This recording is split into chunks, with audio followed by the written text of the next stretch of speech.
ஸலாத்து தௌபா, செய்த பாவங்களை நினைத்து தான் எப்படியாவது மனம் திருந்தி அல்லாஹ்விடத்தில் ஒரு பெரிய அளவுக்கு மீட்சி அடைய வேண்டும் என்று ஒருவன் நாடுகிறான். வெறுமனே உட்கார்ந்து அஸ்தக்ஃபிருல்லாஹ் அப்படின்னு சொல்லி மன்னிப்பு கேட்பதை விட தனிமையை தேர்ந்தெடுத்து, அதுவும் தஹஜ்ஜத்துடைய நேரத்தை தேர்ந்தெடுத்து அல்லாஹ்விற்காக தன்னை முழுவதுமாக அர்ப்பணம் செய்து ஒருவன் தொழக்கூடிய தொழுகைக்கு ஸலாத்து தௌபா என்ற பாவ மன்னிப்பின் தொழுகை என்று சொல்லப்படுகிறது.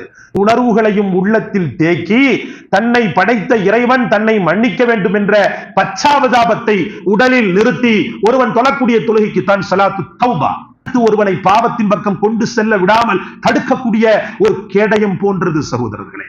அல்லாஹ் ரப்பல் ஆலமீன் மொத்தத்தில் கவலையா தொழுகை, கஷ்டமா தொழுகை, கடனா தொழுகை, உனக்கு சோதனையா தொழுகை, உனக்கு இன்பமா தொழுகை, உனக்கு எல்லாமுமாக தொழுகையைத்தான் நான் வைத்திருக்கிறேன், நீ தொழும்போது மட்டும்தான் என் உள்ளம் ஆனந்தப்படுகிறது என்பதை ரப்பல் ஆலமீன் பல இடங்களில் சொல்கிறார்.